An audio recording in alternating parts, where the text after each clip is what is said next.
भगवते वासुदेवाय।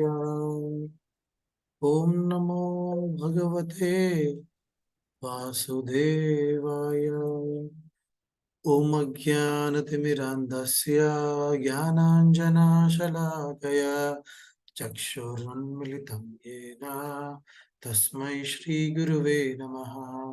श्रीचैतन्यमनोभीष्टं स्थापितं येन भूतले स्वयं रूपा कदा मह्यं ददान्ति स्वपदान्तिकम्।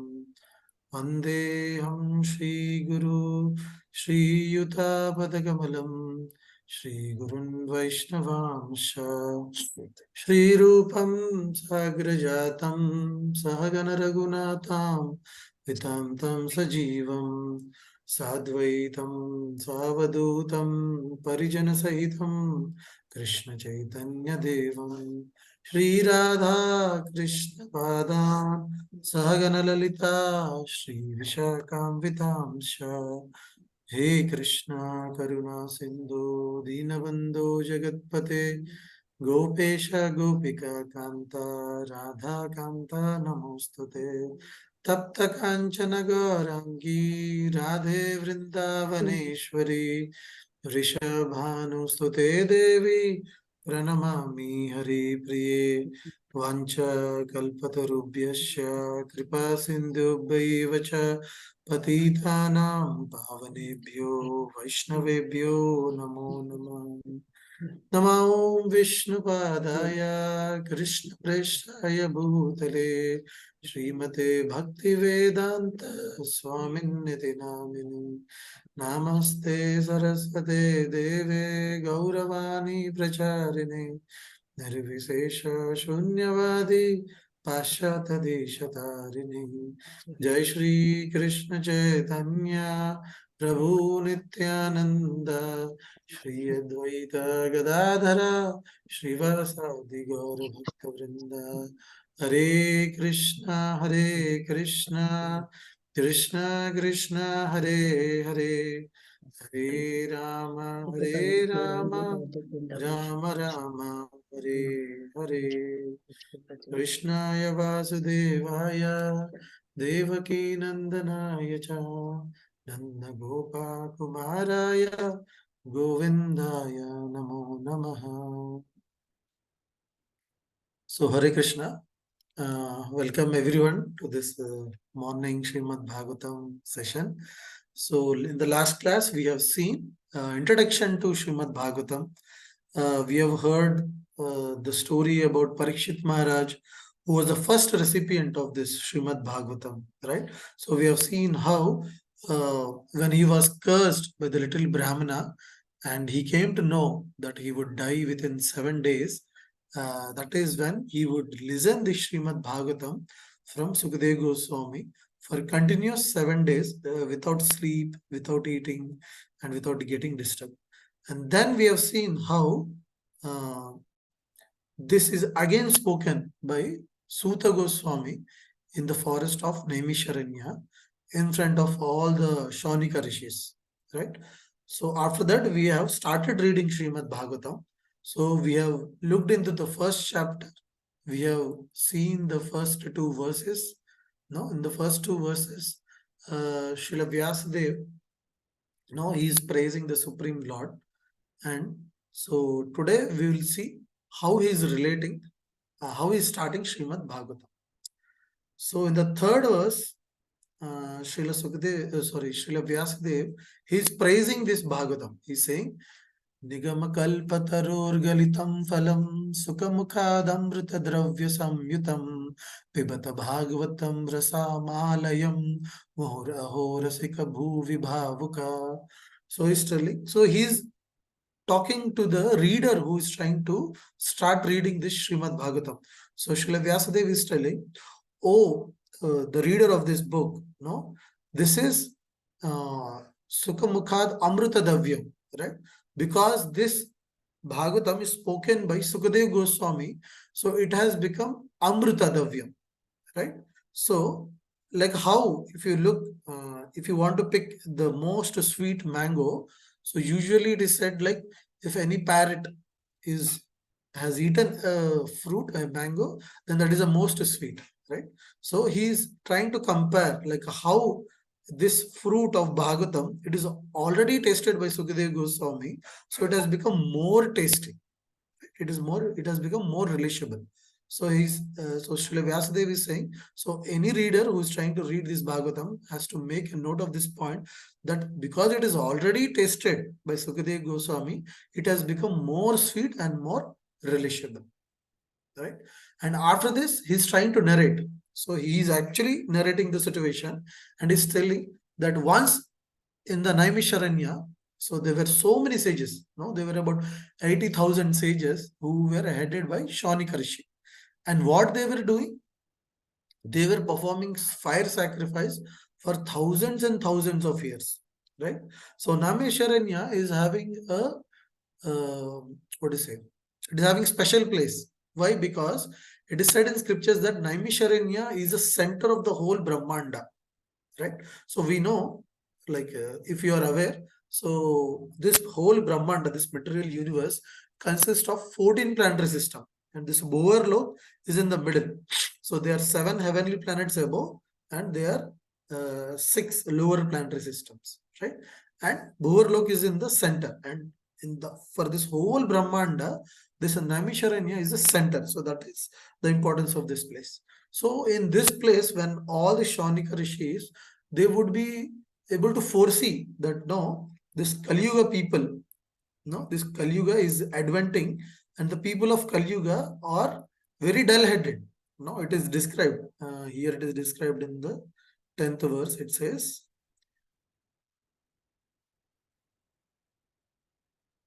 प्रायेण अल्पस्य सभ्य कलो अस्मिन् युगे जनः मंद सुमंद मतयो manda bhagya hi upadrita. So the age of in the age of Kali, no, they are having swalpa ayush. No, their duration is very less. And on top of that, what is they are manda? No, this is the first characteristics they're trying to describe about a Kaliyuga people. So they're telling they're manda. Manda means they're very lazy. Sumanda matayo, and they are dull-headed. So first of all, they are lazy, and then they are dull-headed, and then manda bhagya. No, their bhagya also is not so good. No, they are very unlucky, and on top of that, upadruta. No, they are always disturbed. Right. So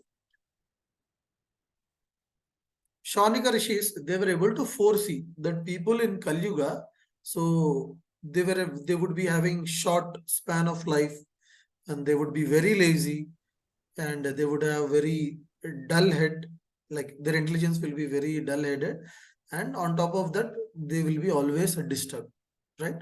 So before 5,000 years, right, when the Kali Yuga started, so they were able to predict how the people of Kali Yuga would be, and they were doing fire sacrifice for Loka Kalyanam. So they were trying to do fire yajna so that it would do some kalyana to the whole living entity in the Kali Yuga, right?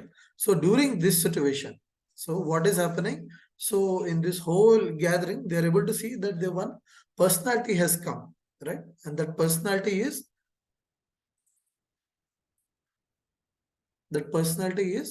Suta Goswami. Now, who is Suta Goswami? So he is one of the member who was in the Sabha when Sukadev Goswami spoke Srimad Bhagavatam to Parikshit Maharaj, right? Okay. So don't get confused between these two personalities. So Sukadev Goswami is the first person, no, who is son of Srila Vyasadeva, who has come from the spiritual world just to deliver this Srimad Bhagavatam to Parikshit Maharaj. And when he was delivering this Srimad Bhagavatam, Suta Goswami, along with all other sages, was present there. And now, when in Namisharanya, when all the sages were trying to perform yajna, Suta Goswami comes in this assembly, right? And when he comes, so they understand the position of Suta Goswami, and then they give Shaunika Rishi gives him a seat to sit, and then they start asking questions, right? So this whole first chapter of Srimad Bhagavatam, it is titled as questions by Shaunaka Rishi or questions by sages. So this whole first chapter is all about the questions which Shaunaka Rishi asked to Suta Goswami. So we'll see one by one what are all these questions. So mainly there are 6 questions which are asked by Shaunaka Rishi to Suta Goswami, and they are very, very relevant to us, right? So how we see in Srimad Bhagavad Gita, Arjuna asks questions to Krishna, and no, actually it is not that Arjuna doesn't know and he's asking those questions, but he's asking those questions on behalf of us, so that whatever questions we might have in our mind, so Krishna could give answers and our answers can get answered. Sorry, our questions can get answered. So similarly here, the Shaunaka Rishis, they are asking 6 questions to Suta Goswami. So let's see what are those questions. So the first question they ask is, so what is that which is the ultimate benefit for the whole people in general, right? So because they are worried about the Kaliyuga people, the general public of Kaliyuga, so automatically their first question to Suta Goswami is, so what is that which is the most benefit or most beneficial for the people in general? So that is the first question. So if anybody want to make a note, you can make a note of this. And then we'll see in brief, like what are the answers which Suta Goswami gives, right? So that is the first question. And the second question is, भूरिनि भूरि कर्माणि श्रोतव्यानि विभागस अतः सादोत्र यत्सारं समुद्रिता मनीषया भूरि भद्राय भूतानां येनात्मा सुप्रसीदति. So this Shaunaka Rishi is telling, Bhurini Bhuri Karmani. So there are so many activities, no? There are so many prescribed duties which are given in the scriptures, right? So we know that, okay, how a father should do his duties, how a son should do his duties, how a mother should do duties, how one has to behave with the relatives, with their dear ones or friends, or within the society, how they should no adhere to the law of dharma and then behave and do work, right? So say Shaunaka Rishi is telling, now there are so many bhurini bhuri karmani, there are so many activities which are prescribed. Shrotavyani vibhagasya, now there are so many things to learn, right? In the shastras there are so many subject matters, right? So if you look at the vastness of the shastras, so there are first of all 4 Vedas which are very, very large to read and understand. Then after that, we have 18 Puranas. And then after that, we have 108 Upanishads. And then we have Ramayana, Mahabharata to support them.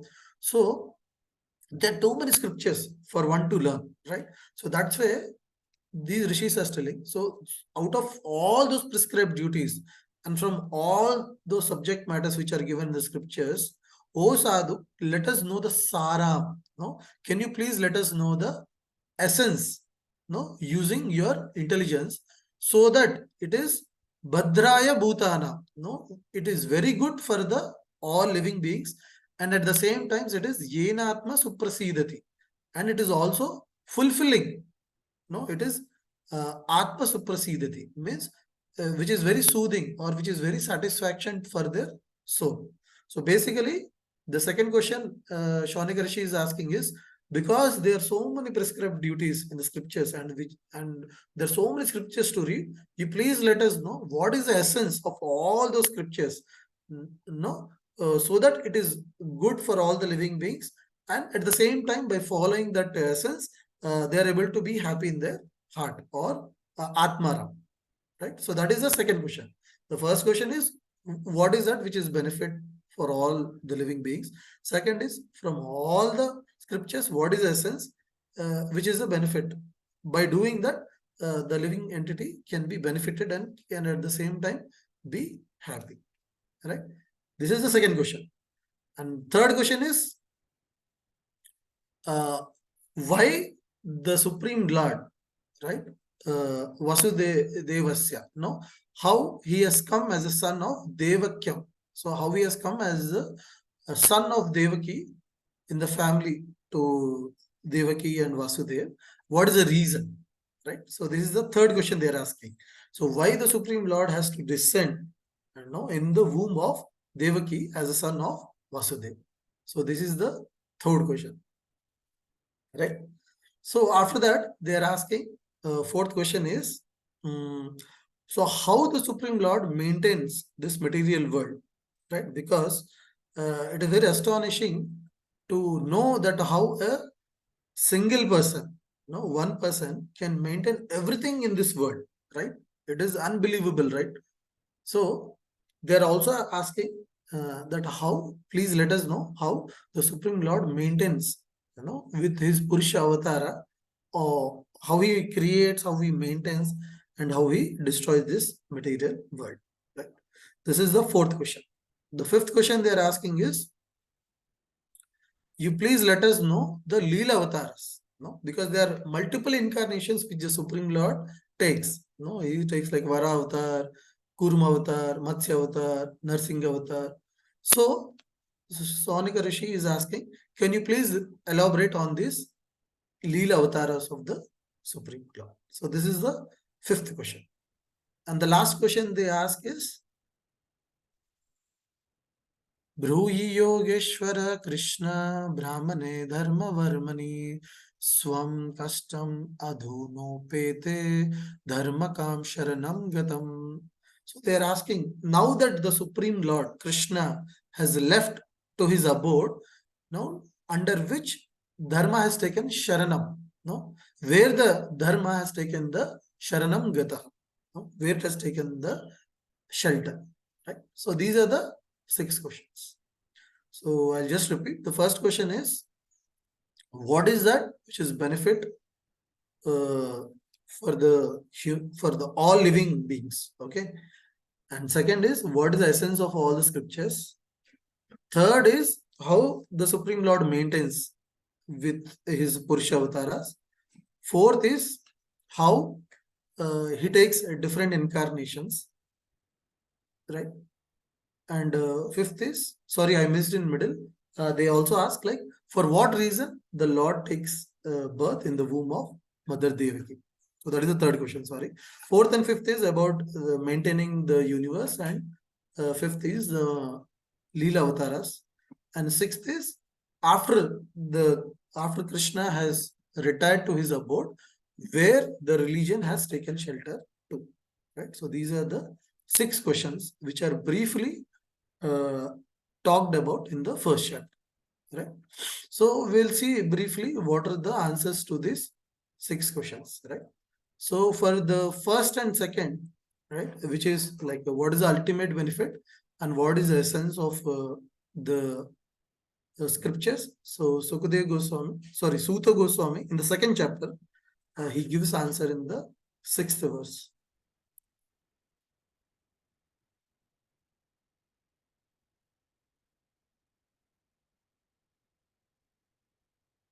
So he says, Savai pumsam paro dharmo yato bhaktiradokshage ahaitiki aprahiyata ye atma suprasidati. So Sukadev Suta Goswami, he is mentioning that Savai pumsa paro dharma, which is of supreme most dharma, it is yato bhaktir adokshaja. The loving devotional service unto the Supreme Lord is a paro dharma. And how it should be? Sorry. Ahaituki apratiyata. No, it should be uninterrupted.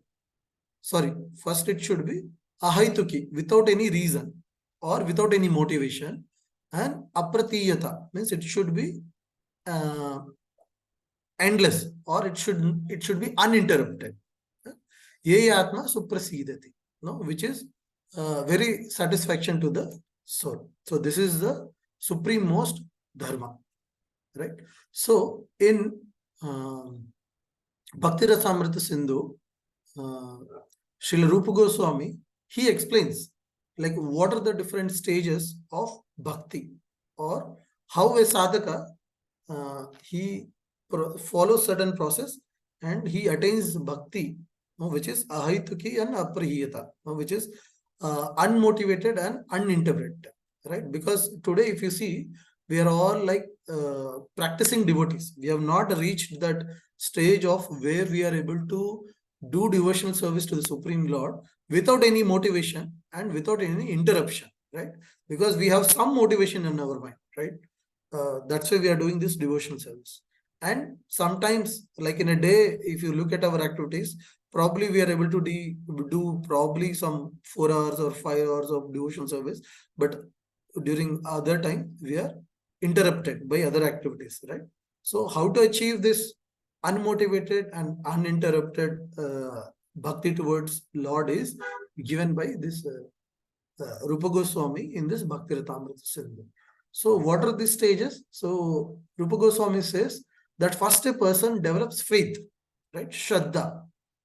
And once when a person develops faith in the scriptures and in the existence of the Supreme Lord, then what happens? That person, he does a sadhu sangha. So first is Shraddha, then sadhu sangha, where he associates with the devotees, or he associates with the saintly persons, because he wants to inquire now, right? So now that he has developed Shraddha in his heart, so he's inquiring, okay, who is the Supreme Lord? Why I'm here, why I should be born in this material world, why I'm having so many sufferings, what is the cause, or what is the end to this, what is this, the suffering in this material world. So that's when a person, he associates with the bhaktas or the devotees or the saintly persons, and then what happens, he starts doing bhajan kriya, right? So first he is, then his once he knows all the knowledge from the sadhu sangha, he gets to know, like, what is atma, what is body, what is the relationship between atma and the bhagwan, and why we are in this material world. Then the soul starts doing bhajan kriya, right? So they starts doing devotional service, right? So shravanam kirtanam, right? They start hearing about the Lord, they sing about the Lord, they do aradhana to the Lord, right? So there are so many devotional practices we do, right? So in this bhajan kriya, so the person starts doing devotional service to the Lord. And while doing this bhajan kriya, what happens? Anartha nivritti. So what are the unwanted attachments or unwanted things or the material attachments a person is having? So those get decreased, right, by doing this bhajan kriya. So there is anartha nivritti which is happening. And then what happens? The person attains a nishtha. No, he attains a steadiness in the devotional service, right? So if you look at ourselves in the starting of the devotional practice, so we are flickering. No, sometimes we like to hear, sometimes we don't like, sometimes we are attached to so many things that we want to do some other material activities rather than doing bhajan kriya. But slowly, when we are able to do bhajan kriya, uh, then what happens? Then once this anartha nivritti, no, when all these attachments, unwanted attachments, are leaving our heart, then what happens? There is a nishtha in the devotional service, right? So when there is a nishtha, with a nishtha, when we are able to do bhajan kriya towards the Supreme Lord or devotional service to the Supreme Lord, then what happens? There is a ruchi, there is a taste, right? So initially, everybody feels like, no, it is very difficult to chant Hare Krishna mantra, right? So first they would start with chanting maybe few times, then one mala, then two mala, then 3, 4, and then slowly they get a taste in the chanting, right? They understand the benefit of chanting Hare Krishna Mahamantra, and then because they are having ruchi, then they are getting attached to the process of chanting, right? So similarly here also, once one attains the nishtha stage, then they get ruchi, and then they become asakti. They get attached to this bhajan kriya or to the devotional service of the Lord, and then they develop bhav. Bhav means, so they develop love towards the Supreme Lord, and ultimately they achieve prema. So where they are spontaneously doing this ahaituki aprihiyata devotional service, right?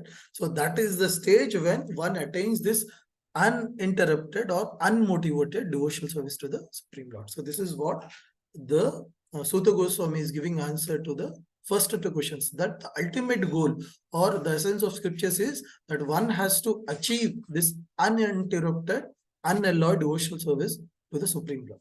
Of course, to achieve that, there are so many things one has to undergo, which we have spoken, like Shraddha, Sadhu Sangha, Bhajan Kriya, Anartha Nivritti, Nishta, Ruchi, Asakti, Bhava, and Prema. So once one is able to go through all these stages, then a person achieves this Ahituki Apratiyata devotion service. Right? So this is the first answer to the two questions which the Shaunika Rishi asked. And the third question they ask is, what is the third question? So what is the reason the Supreme Lord has taken birth in the womb of Mother Devaki? Right?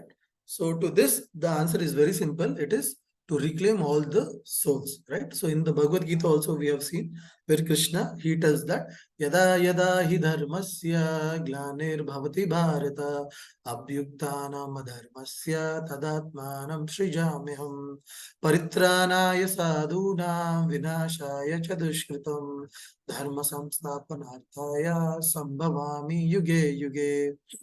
Right? So the Supreme Lord actually, by his own external energy, he can actually do the vinashaya of dushkrita. Whatever the evil elements are there, they can be easily destroyed by the external energy of the Supreme Lord. He need not descend by himself.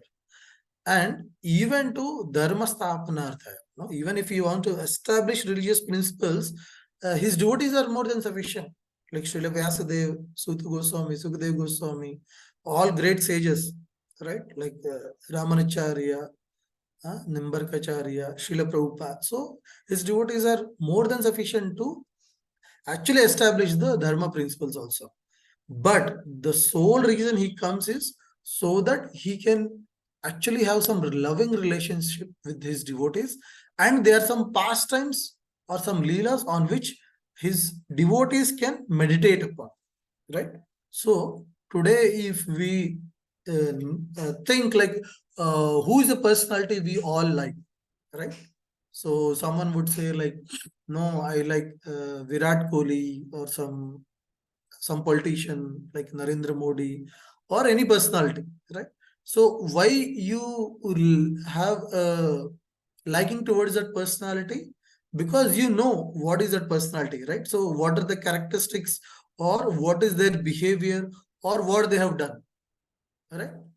So if someone comes to know that, no, okay, Narendra Modi, before inaugurating that Rama temple in Ayodhya, he was fasting for 11 days continuously, and he was abstaining only on water. So once someone knows about this, about our Narendra Modi, then everybody would develop a liking towards him, right? Oh, such a great personality. He is like the prime minister of our country, but still he is able to undergo so much of tapasya, no, for a certain reason, right? So once we know that, no, they are doing so and so things, then we develop some attachment towards that personality, right? So similarly, if we have to get or develop some attachment for the Supreme Lord, then obviously we also have to know, okay, what are the characteristics of Supreme Lord? What does he do in different situations, right? So how everybody knows how Supreme Lord comes in, uh, no, Maryada Purushottam, like Lord Ram. And then when we know about all the episodes about Lord Ramachandra, how he gives respect to his elders, how he takes care of his brothers, how he takes care of his praja. No, so with that remembrance, we develop lot of love towards the Supreme Lord, right? So that's why, that is the reason the Supreme Lord comes in the womb of Devaki, right? So that he can perform some pastimes which can be remembered by all the Jivatmas, and by that we can develop some attachment to the Supreme Lord. So this is the answer to the third question. And now the fourth and fifth question, right? So now the fourth question is about how the Supreme Lord is maintaining, or creating and maintaining this material universe. So in the further chapters of Srimad Bhagavatam, I think in third or fourth chapters, so Suta Goswami, he describes how the Supreme Lord, no, he take Mahavishnu form to create this material universe, and then from Mahavishnu, he takes the form of Garbhodaksai Vishnu in one particular Brahmanda, and how in a Garbhodaksai Vishnu, from the navel of the Garbhodaksa Vishnu. So there is a lotus flower, no, on which Lord Brahma is created, and then Brahma is doing so much of tapasya for so many years, and then Brahma, when when the Supreme Lord reveals the knowledge to Lord Brahma ji, then Brahma ji knows what he has to do, and then he creates all the 14 planetary systems, and then the Supreme Lord, what to say, he injects all the jivatmas in the material world, right? So there is a Mahavishnu, Garbhodaksa Vishnu, and then there is Kshirodaksa Vishnu. And how the Supreme Lord himself in the, what to say, in the Purusha avatar, like he comes sometimes like Lord Brahma, Lord Shiva, and in form of Lord Brahma, he maintains the universe, right? And then in the form of Lord Shiva, he destroys the universe. So all these things are explained by Suta Goswami in the further chapters. So now coming to the sixth question. Sorry, this is answer to the fourth question. Coming to the fifth question. Fifth question is they're asking to describe some of the Leela avatars which the Lord Hari has taken in the material universe. So we'll see in the third chapter, which is completely dedicated to the different incarnations of the Supreme Lord. So there are totally 21 incarnations which Suta Goswami speaks, but he makes a point that there are so many incarnations of the Supreme Lord, as many as waves are there in the ocean. So if you look at an ocean, so there are so many waves. No, we cannot even calculate how many waves are there. Right? It is innumerable actually. Right? So Suta Goswami is mentioning that there are such innumerable incarnations of the Supreme Lord. But in summary, I'll describe about some Leela avatars, and then he mentions about 21 incarnations. So he starts with the four Kumaras, Varadev, Narad Muni, Naranarayana, Kapila Muni, Dattatreya, Rishabdev, Prithu Maharaj, Matsya Avatar, Dhanvantri, Mohani Avatar, Narsimha, Vamana, Parshuram, Lord Rama, then Vyasadev, Lord Krishna, Balram, then Lord Buddha, and then finally Lord Kalki. So these are the 21 incarnations which are mentioned in very brief, right? But there are so many incarnations actually to speak, but Suta Goswami mentions about few of them. And while mentioning about all these incarnations, he mentions especially about Krishna, that Krishnastu Bhagavan Swayam, right? So all the incarnations which I have spoken, they are the amshas, no, they are the incarnations of the Supreme Lord. But Supreme Lord himself comes Krishna in his original form, right? So that's why this verse in that chapter is very, very important, where Suta Goswami himself reveals that the Supreme Lord comes in the original form as Krishna in the Krishna avatar, right? So Krishna is not an avatar. So Supreme Lord is coming in his own original form. So he mentions that. And now coming to the last question, where Shaunika Rishi is asking, so after Krishna has retired to his abode, where the religion has taken shelter, right? So for this, in the third chapter of this Srimad Bhagavatam, Suta Goswami is giving answer. He's telling that this Bhagavad Puran, which is as brilliant as sun, has risen just after the departure of Lord Krishna to his abode, accompanied by religion knowledge. People who have lost their vision due to the dense darkness of ignorance in the age of Kali shall get light from this Purana. Right? So once the Supreme Lord has gone to his abode with all the knowledge, with all the dharma, so Suta Goswami is mentioning that this Srimad Bhagavatam is carrying all that knowledge and religious principles. So any person in this age of Kali wants to follow proper dharma, then he has to take shelter of this Srimad Bhagavatam. Right? So these are the 6 questions, and these are the 6 answers which are given by Suta Goswami. Right? So with this, we have completed our first chapter, which is questions by the sages. So if anybody is having any questions, we can take, and then we'll start the second chapter. Hare Krishna Prabhu ji 6 questions का जो आपने बताया था उसका shloka number क्या है, please just mention. Shloka number first chapter में 9 है, 9, 11, 12. These are 3 questions, first 3 questions, and then okay. Answer, that answer you had given in that 6 question, which sloka I'm asked? Mataji, answers are given in different shlokas across Bhagavatam. So I have The told last in sloka number you told that I missed that one. last shloka is 1.3.43. So in the third chapter, 43 shloka, where Sutta Goswami is telling, like the dharma has taken the shelter of Srimad Bhagavatam. Okay, Hare Prabhuji. Krishna, Prabhuji. Prabhuji, you spoke Krishnastu Bhagavan Swayam. Swayam. So Thank that you. shloka, it comes in third chapter. I'm not sure.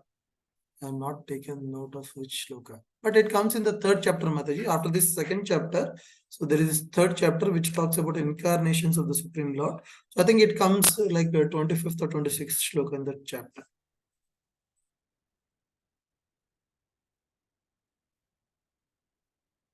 Okay. So any other question anybody's having? So these questions are very, very important because it sets the stage, right? Because all these questions are very, very relevant to all of us, right? So anybody in Kaliyuga, they want to ask these questions, right? And then Sutta Goswami is revealing the answers to this question, like what is the ultimate benefit? What is the essence of all the scriptures? Why the Supreme Lord has to come into this material world, right? And then how he's maintaining the material world, and in what other forms he has come. And then finally, once he has left this planet, where the dharma has taken shelter. So these are very, very important and very, very relevant, right? So we'll see in the second chapter how Sutta Goswami, when he starts, like if you observe in this first chapter whole, only Shaunika Rishis are speaking to Sutta Goswami. So it is the second chapter where actually the the Sutta Goswami start answering to the questions asked by Shaunika Rishis. Prabhuji, innocent question out of context. Why did he have to do so many leelas? Where was the need? He was there, he was doing the work, people were following things. Then what was the need to take so many leelas or create so many avatars? He is there one as a personality. So why should Right. now it So sounds like actors changing their masks. So why was this right. needed? So why this is needed is, like I can give a very simple analogy because the answer could be very deeper in context and we will not be able to have enough time to answer to this question. But if you look at an analogy, like how many of us like ice cream? Almost all of us like ice cream, right? How many of us like mango ice cream? How many of us like vanilla ice cream, right? So there are different people who like different flavor of ice creams, right? So if you go to a shop and say, why don't you just have one ice cream? Why you want to have so many flavors of ice cream? Like if you go to, for example, Naturals, they have so many varieties of ice cream flavors. They have strawberry, mango, custard, coconut, blueberry, raspberry, right? So the reason is that's because Prabhuji, because there are so many fruits available. right. So there are so many fruits available, and there are so many people who are having different taste, right? Both the reasons. People are having different tastes because those tastes exist in the material world, right? So similarly, not everybody has similar kind of attraction to the Supreme Lord, right? So somebody get attracted to Lord Ram, somebody get attracted to Lord Krishna, somebody get attracted to other forms like Lord Vaman Dev, like Lord Parishuram, form of the Lord. They may get connected to those leelas of the Supreme Lord, right? You're able to get? So this is the same analogy. Because people have different flavors, so obviously in the relationship also they have different flavors, right? I will not behave the same way how I behave with my mother, with my sister, with my daughter, or with my friend. Everything is a different flavor of relationship, right? Kind of relationship I have with my mother, my wife, my daughter, my friend, they're all different, but they're all loving relationships, right?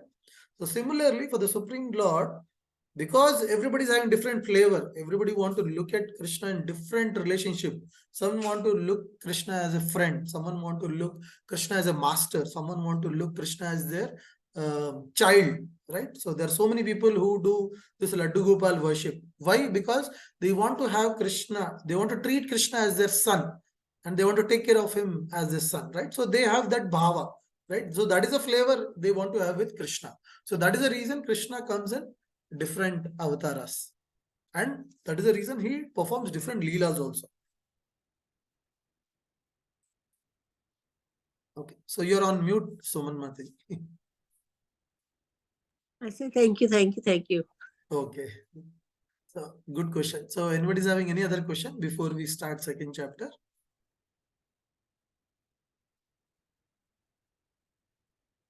No? Okay, so we'll look into the second chapter. So the second chapter, no, if you look at the what to say, the title of the chapter. So first chapter is questions by the sages. So we now all can understand why it is called questions of the sages, because it contains only the questions which are asked by Shaunaka Rishis to the Suta Goswami. So this second chapter, which is the point when Suta Goswami starts talking, right? So this is when he is revealing the answers to the questions which they have asked. May not be to all the questions, but at least he is starting to speak on the first question. So what is the first question? What is the ultimate benefit for all the jivatmas, right?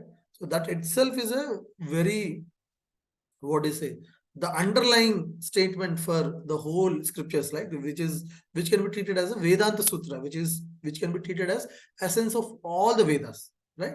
So that's why this chapter is titled as Divinity and Divine Service, right? So that means Suta Goswami is going to talk about the divinity, the divine personality, and the divine service, the divine work which all of us have to do, or all the jivatmas have to do for their own benefit, right?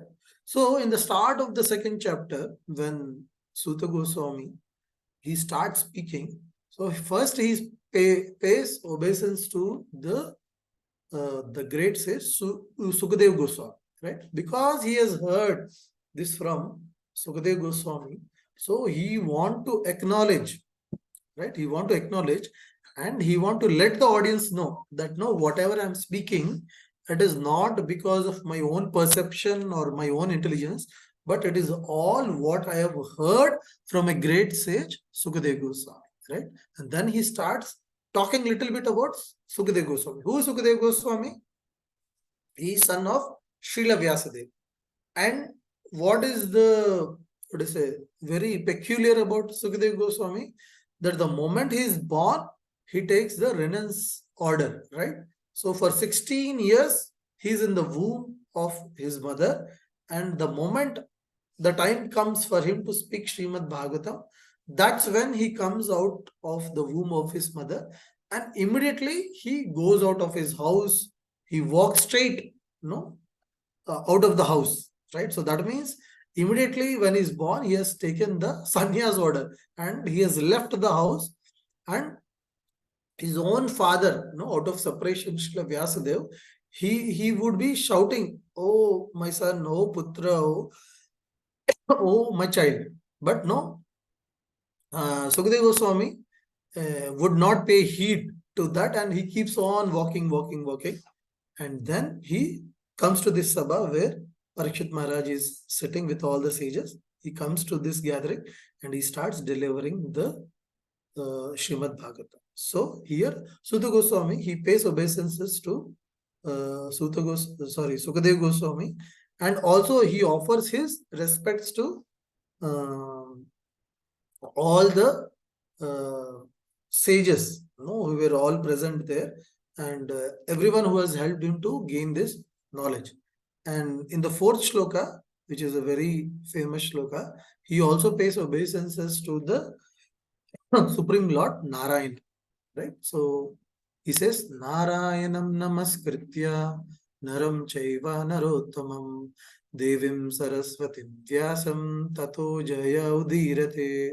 So he's paying his respects to Lord Narayana, and he's also paying respects to the Saraswati Devi and Srila Vyasadeva, right? So he's paying his obeisances before speaking to all these personalities, and then he starts speaking. So what is the first thing he speaks to the Rishi is, he says, oh, Rishivers, no, whatever questions you have asked, no, they are very, very wonderful. No, they are very complete in nature, right? So whatever questions you have asked, they are complete in nature. Why they are complete in nature? Because they're all related to Lord Krishna, and they are related to Loka Kalyan, right? So because all the questions, whatever they have spoken, they are related to Lord Krishna and for the benefit of the mankind. So Suta Goswami is first praising the sages.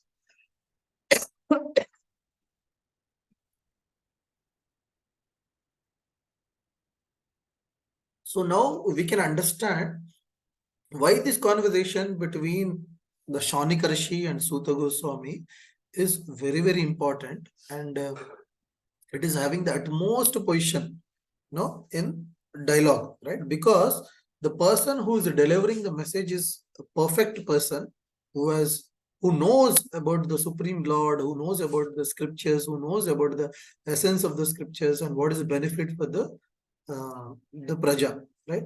And even the sages who are asking the questions, so they are also perfect in their position, where they're not asking for their own benefits, right? They're not asking, oh, I'm not having this, what can I do so that I can achieve this?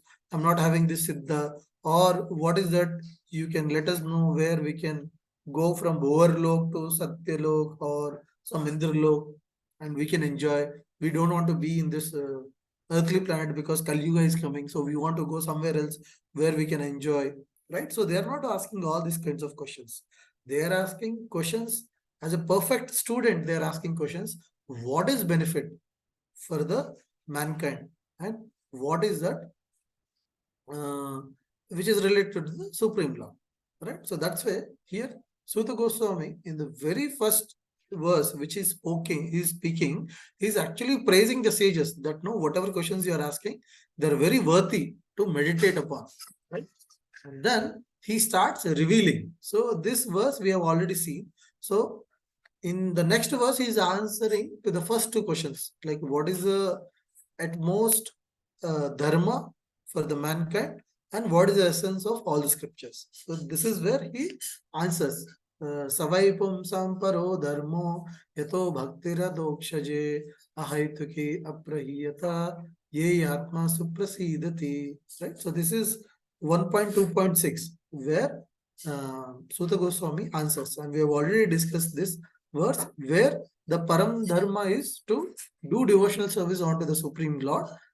How? Ahaituki and apriyata, no? Without any motivation and without any interruption. And then we have discussed in a detail like how the person, right, from Shraddha to Prem, he goes through a different process.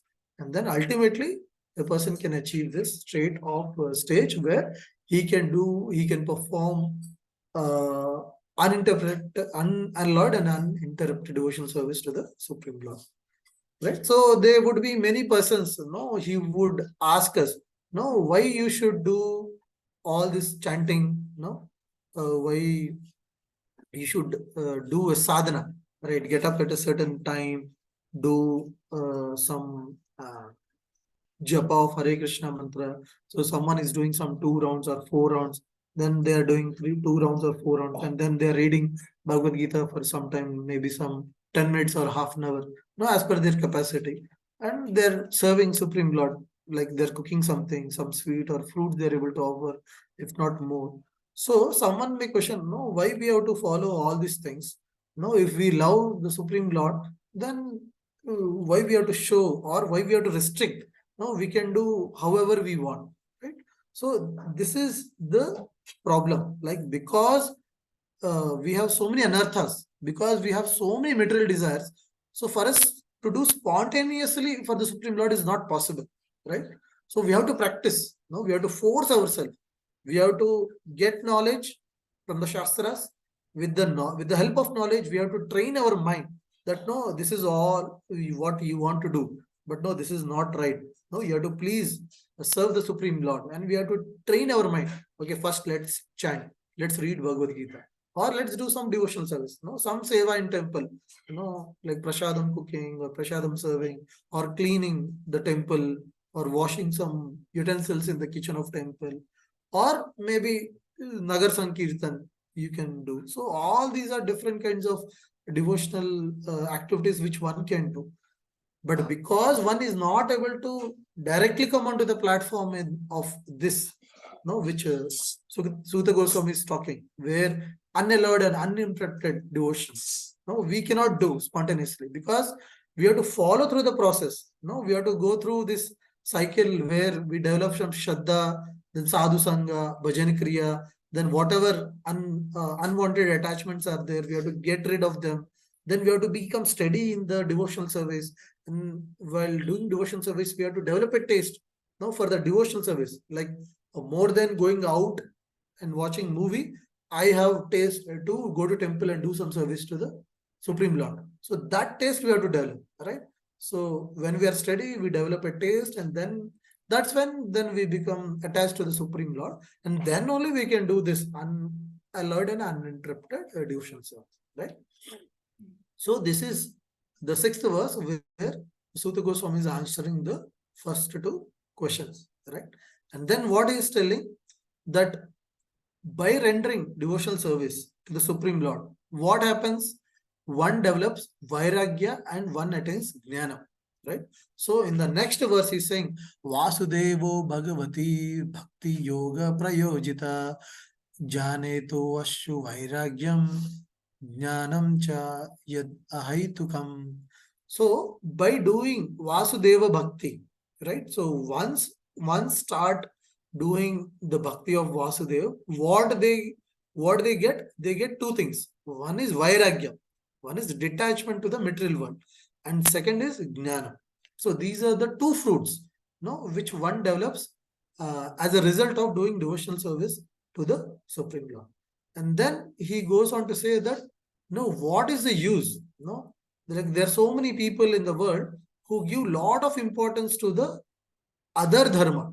I'm a father. If I do my karma as a father, then it is more than enough. If I properly serve, some people say that work is worship, right? So if I do my work properly at my workplace, then that is as good as worshipping the Supreme Lord, right? No, but here Suta Goswami is saying, so however you may follow your dharma, swadharma, right? As a father, as a mother, as a husband, as a wife, as a citizen of this country, as a friend, you may do very nicely your dharma, right? But if you're not able to develop love for the Supreme Lord, then that is waste. That is kevala shrama. There is no use of doing all these things. He's telling it is useless labor, because all this, what to say?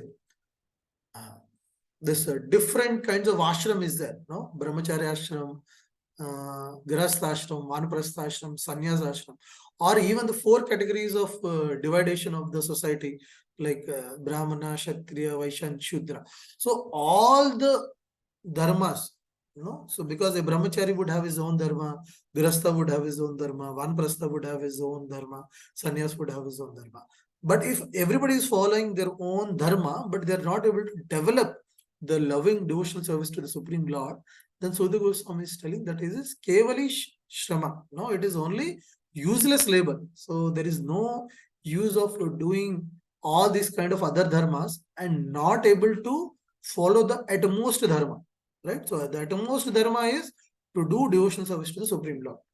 So any activity you do, and if we are not able to connect that activity to the Supreme Lord, then that is of no use, right? So even Srila Prabhupada or Sri Chaitanya Mahaprabhu, they say that one need not leave their position, right?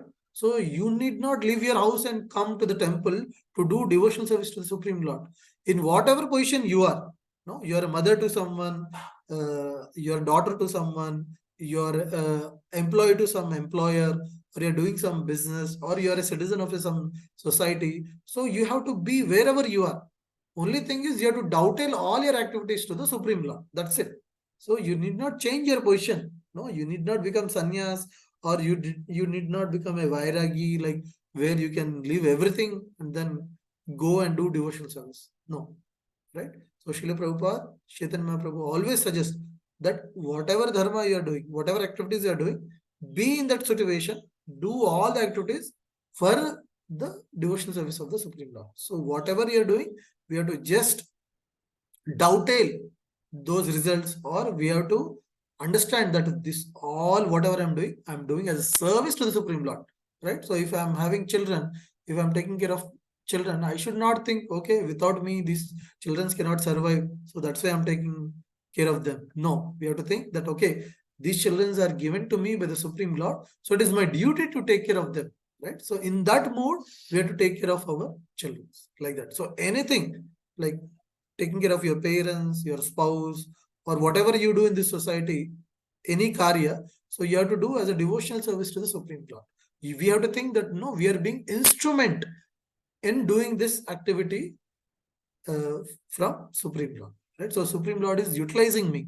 Like if we have an opportunity to do annadan or to some dan, no, we should not think, okay, I have so much, so that's why I'm able to do. No, we have to just think that I'm able to get all this by the mercy of the Supreme Lord, and through him, so I'm a medium through which the Supreme Lord is enabling for this activity or for this dana, right? So that's how we have to do all the activities. So Suta Goswami is telling, like without having Krishna in the center, without having Supreme Lord in the center, any activity, whatever we do, it is keval shrama. No, there is no use of those activities. No, there is no benefit out of these activities, whatever we are doing, if Krishna or the Supreme Lord is not the center, right?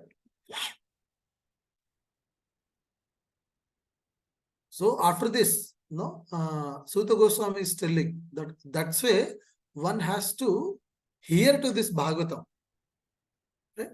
So that's why he says in this 14th verse, he says, Tasmadekan manasa Bhagavan Satvatam Pati Shrutvam Kirtayasyascha Deha Pujastha Nityada. So that's why one has to hear about Shrotavya. No, he has to hear about the Supreme Lord, he has to talk about the Supreme Lord, and one has to remember the Supreme Lord, and pujasya, and one has to worship the Supreme Lord nityada, no, eternally, like always. It is not that, no, morning we do some puja, evening we do some puja, and that is done. No, all around the clock we have to hear, talk about the Supreme Lord, remember him, and we have to worship him. So whatever we can do in a situation, we have to do, and we have to remember the Supreme Lord. That is more important, right? And then he gives the benefit, like, no, what happens, no, once start doing devotional service to the Supreme Lord, then what would happen? So in the 17th verse, Suta Goswami is telling, Shunvatam swakata Krishna punya shravanam kirtana hridayantasto hi abhadrani vidunoti shruhat sattam. So he's telling, by continuously hearing, no, punya shravanam kirtana. So once someone continuously hears Krishna Katha, what happens? So his heart is cleansed, right? Because we know that today our heart is filled with so many material desires, right? So Suta Goswami is telling that once one start continuously hearing and doing kirtan of Lord Krishna, what happens? The hearts get clean, right? And then what happens? He says, Nastaprayeshu Bhadreshu Nityam Bhagavata Sevaya Bhagavati Uttama Shloker Bhaktir Bhavati Naistiki. So by regularly hearing Srimad Bhagavatam, all that is troublesome to the heart is completely destroyed, and the person, no, onto whom we want to do this loving service is finally established in our heart, right? So currently what is there in our heart? So there are so many material desires, And because of this material desires, we are having so many troubles, right? So, Suta Goswami is telling, ones who Nityam Bhagavata Sevaya, one who reads this Bhagavatam or one who hears this Bhagavatam Nityam, no, every time, all the time, what happens? Then this troublesome which is there, no, this attachment, whatever is there in our heart, it gets completely destroyed. And then what happens? The person onto whom we want to do devotional service, he is established in our heart. Right? So that is the advantage of reading Bhagavatam or Nityam Bhagavata Sevaya, when we hear Bhagavatam regularly. Right? And after this, he speaks about how in the material world, everybody is affected by the three modes. Right? So once we are born in this material world, so we all are having these three gunas. What are the three gunas? Sattva guna, Rajoguna, and Tamoguna. And everybody is affected by these three gunas. So if one have to come out of these three gunas, then one have to hear Srimad Bhagavatam. Right? One have to do devotional service. But how one can do devotional service? By hearing the Bhagavatam. Right? So once one continuously hears Bhagavatam, then they can do devotional service to the Supreme Lord. And once someone is doing bhakti to the devotional service to the Supreme Lord, then one can come out of this three modes, which is Sattvagun, Rajogun, and Tamogun. Right? And another point he makes here is like to do all these things, to come out of material modes, one have to do devotional service. And to do devotional service, one has to hear Srimad Bhagavatam. And to hear Bhagavatam, because we all of us don't have taste to read or hear Bhagavatam regularly. So for that also, he is giving one solution. What he is telling is, Suta Goswami is telling that one has to serve a Bhagavat, right? So you have to serve a great devotee. So it is said that continuously, if you are able to serve for 6 to 8 months, continuously a Bhagavat, a realized soul, then one will automatically develop taste to hear and read Srimad Bhagavatam, right? And in the end of this chapter, Suta Goswami, he concludes saying, Vasudeva param veda, Vasudeva param makha, Vasudeva para yoga, Vasudeva para kriya, Vasudeva param jnanam, Vasudeva param tapa, Vasudeva param dharmo, Vasudeva param gati. Right? So at the end of this chapter, he is revealing that if anything has to be done, if one has to know something, it has to be Vasudeva. One has to do some sacrifice, it has to be for Vasudeva. One has to do some yoga, he has to know Vasudeva, the Lord Krishna, through that. If one has to do Kriya, one has to do something, then he has to know Vasudeva. If one has to know knowledge, Jnanam, he has to do that to know Vasudeva. If one has to do Tapa, one has to do some Tapasya, right? He has to do that to know Vasudeva. If one has to follow some dharma, he has to do that to know Vasudeva. If someone has to attain something, the supreme most, then that is Vasudeva, right? So with this, Suta Goswami, he concludes the second chapter, and thereafter he tries to explain like how the Supreme Lord, he enters into each and everything, and he maintains the material world. And in the next chapter, which is the third chapter, he talks about the Leela Avataras of the Supreme Lord. So whatever we have described in the starting, right? So all the Varaha, Vamandev, Narsimha, Lord Krishna, Lord Balram, Lord Rama, Buddha, Kalki. So everything, all the incarnations are explained in the second chapter. So with this, we conclude the second chapter. So in the next session, we'll look into the third chapter of Srimad Bhagavatam, first canto. So if anybody is having any questions, we can take some questions.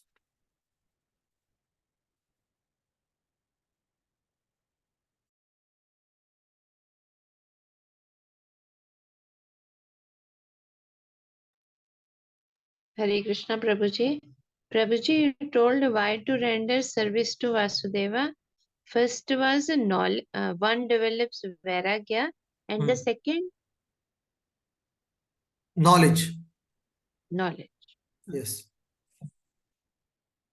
So by doing continuous service to the Supreme Lord, what happens is we develop detachment to our material desires and we attain knowledge, right? Because only when we have the right knowledge, then only we can do what is at most benefit for us, right? Otherwise, we'll not know what to do, what is ultimate benefit. We'll be just doing things what we feel like doing, right? So that's why by doing devotional service, these are the two things we attain. Hare Krishna. Thank you. Thank you. Prabhuji, Hare Krishna, Dhanavad Pranam. Hare Krishna. Prabhuji, that 6 questions, na? So till the fourth questions we have covered in the second chapter, and fifth answer will start from the chapter 3rd. Is it right? Yes, Mataji. So for a fifth question, so the Goswami will explain very detailedly in the next chapter about all the incarnations. Okay. And the sixth question, in brief, we have seen from the 3rd chapter only. We have seen one verse where Sutta Goswami is telling that how when Krishna has gone aboard, the Dharma has taken the shelter of Srimad Bhagavatam. Okay. That's why it says in the Srimad Bhagavatam there is no systematically, na? Some here and there, right? So if we just read continuously, we can understand. We can, like, it is like a movie, right? So in movie also they'll not show everything straight. First there will be opening scene, no? Hero is there, he's having lot of blood, and there is heroine, he's holding hand, and there are villains. So we don't know what is happening. Then there will be some dialogue, and then there will be, through dialogue there will be background, some flashback will be there. Then we'll see hero, small boy, and then there will be some story going, right? So Bhagavatam also, no, it has written in 5,000 years back, but Srila Vyasadeva has made a very good cinematography. No, he's not revealing everything straightforward. So he's taking us to one scene where Saunaka Rishis are having conversation with Sutta Goswami, and then something is getting revealed, right? So it is very good, like a movie. So everything is getting revealed slowly, one by one. Thank you so much, Prabhuji. You explained very nicely, actually. Till the second chapter, we understand little bit with our little knowledge of. No, I would try to reveal whatever I could understand from all Sriner Vaishnavas and Prabhupada. Actually, there is no credit for us. Actually, it is all what they have given us. We are just like postman, what we are able to repeat, whatever we have heard from them. Namaste, Prabhuji. Hare Krishna. You told that Krishna is the original form of Lord. Right. But in Bhagavata, in Bhagavad Gita, Krishna is showing his Vishwarup. Yes, right. But both are different. Vishwarup is different and Krishna is different. Right, Madhi. So, Krishna in his original form, he is Supreme Lord. But the Virat Roop which he has shown to Arjuna in Bhagavad Gita, so he has shown the Virat Roop where he can show Arjuna where he is maintaining everything in this universe, right? So in that Virat Roop, Arjuna is seeing, there are some people going into some hellish planet, some people are dying, and he is able to see other things where the Brahmanda is getting created and some leelas are happening. So in that Virat Roop, Arjuna is able to view everything what is happening in the material world at the same point of time, right? But if you look at it previously, Arjuna is able to see Krishna just in the Kurukshetra war field, right? So he's just there as a charioteer, right? Yeah. But in Purusha Avatar, the complete avatar, Arjuna is able to see Krishna how he is doing everything at the same time, right? So that is the importance of Virat Roop. But Virat Roop is not the original form of the Supreme Lord. Krishna is the original form of the Lord. In the Virat Roop, how he maintains everything is what he shows to Arjuna. Okay. We have to see as Krishna only. Right. So Srimad Bhagavatam, all the scriptures, all the sages, they say that Krishna is the original form. So you just imagine, even in Bible, Christians believe that man is created in the image of the Supreme Lord. Right. So see, for us, if we have the ability to create someone, like for example, if I am there, so if I am the Supreme, So what is our tendency? I'll try to create a person who will not be so beautiful as me, right? That is my tendency, because I want to have that position where I am the most beautiful, and whatever I create is subset to that. I don't want to create something which is more beautiful, nor beautiful as I am, right? So that is our tendency.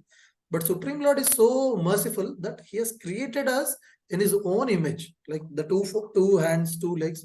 So whatever form we are having, that is the most beautiful form actually. No, you try to look at any other form. Like if you look at some rose, some mountain, some ocean, some river, or some other form of the Lord also, the 4-hand form, 8-hand form, or Lord Brahma is there with four heads. Any other form you think, okay, there are descriptions of Gandharva, Rakshasa, Pichasas, all those forms are there. But if you look at the human form, that is the most beautiful form actually. So other forms are not so attractive actually, right? This is the most beautiful form. And this is the form which the Supreme Lord has actually. So he has created us in the same form which he is in actually. So that's why even when Arjuna sees Krishna in the Virat roop, he's afraid. No, immediately he says, "No, Krishna, I'm not able to relate to this Virat roop of yours. You please come back in your 2-hand form. I'm comfortable in that only." Right? So even the Supreme Lord, when we want to share relationship with the Supreme Lord, if he is in a different form, no, will not be able to relish or understand the Supreme Lord. When he is like us, the 2-hand form, 2-leg form, then we are able to correlate with the Supreme Lord and we are able to develop that affection towards him. Otherwise, in all other rupas, we are little afraid of Supreme Lord. Yes. Okay, Prabhuji. Thank you. Hare Krishna Prabhuji. Yes. Hare Krishna Mataji. I want to know that means Sanjay got Divya Drushti and he told to Dhritarashtra what Right. are going to the Kurukshetra. But who wrote this Bhagavad Gita? Vyasadeva. So this Vyasadeva. Bhagavad Gita is part of Mahabharata, and Mahabharata and all these Puranas and Vedas are written by Srila Vyasadeva. Okay. So Bhagavad Gita is an episode in the whole Mahabharata. Right. But when he wrote this means after incidents or before incidents? Before Yes. Yuddha or after Yuddha? This is after incidents. No? So when Krishna has left the planet and when he sees that Kaliyuga is approaching, Okay. right? So till Dwapar Yuga, what used to happen? The Guru would tell to Shishya, and just by telling, they would all remember. And then they would practice it. And then tomorrow, if they become Guru, they will tell the same thing to their disciples. But in Kali Yuga, as we have seen, no, like Sumant, like we are lazy, dull-headed, always disturbed. So Srila Vyasadeva could see that no, people in Kali Yuga are very short-lived, very dull-headed, no, always being disturbed. So what he did was he put all the scripture knowledge in the form of written. No, so first he divided all the knowledge into 4 Vedas. Then he thought, okay, all the 4 Vedas studying for everyone would not be so easy. So again he divided 4 Vedas into 18 Puranas. Then for 18 Puranas also he thought, okay, this also needs to have some supporting document. Not everybody can understand the Puranas. Then he wrote 108 Upanishads. And when he wrote all the scriptures, then he told, okay, not everybody likes philosophy. So he wrote Mahabharata because Mahabharata is completely like a story form, right? So through story, he want to establish the dharma. So for a little less intelligent person, you want to tell something, you tell some stories, right? Through stories, they understand the philosophy. If you tell simply the straightforward philosophy, they may not understand or they may not like hearing to it. So that's why Srila Vyasadeva, he write Mahabharata also. And through Mahabharata, he establishes the dharma. Okay. After that, he wrote Bhagavatam. Yes. So if you have heard the first session, what we have spoken, so we have seen the context why Srila Vyasadeva writes Srimad Bhagavatam. So there is a particular reason. So once he has written, so he had this idea that no, Kali Yuga people and Kali Yuga is coming fast, so I should write all this scriptural knowledge in the written format. So he writes everything, but he is feeling very unsatisfied, and that's when he's told by his spiritual master Narad Muni that, okay, you have written so many Puranas, so many scriptures, but you have not written one which is telling the utmost dharma. So that's when he writes about the Supreme Lord and the devotional service and avatars of Supreme Lord and about their devotees, how they have dealt with Krishna in different forms, right? Like about Prahlad Maharaj, Dhruv Maharaj, right? And Pandavas. So all these things are described in Bhagavatam, and that's why he's describing this is Amala Puran. If anybody have to know what is the essence of all the scriptures, they have to just read Srimad Bhagavatam and they have to just follow Srimad Bhagavatam. Right. Okay. Thank you so much, Prabhuji. Understood.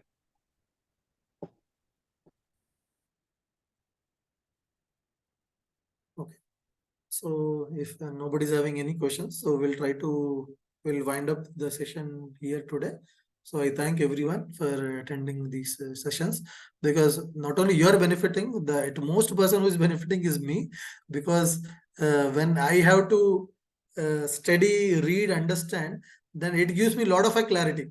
Because if you have to tell something to others, then you have to understand far better to tell something to anyone else. So with this whole session, actually, I'm benefiting a lot. So there's a lot of cleaning, unearth and everything happening for myself. So for this, I would like to thank all of you for attending these sessions. So we'll continue next session. We'll try to look at chapter 3 and probably chapter 4. We'll try to club and look into both the chapters. Okay. So till then, I request everyone, you chant regularly, read Bhagavad Gita. If you have some time, you can also read Bhagavatam, because we already discussed Canto 1, first chapter, second chapter. So you can go through all the verses one by one and read them in detail. Okay. So thank you, everyone. So with this, we'll end our session. Dandavat pranam, Prabhuji. Hare Krishna. Dandavat pranam to everyone. Hare Krishna, Prabhuji, Dandavat Pranam. Hare Krishna.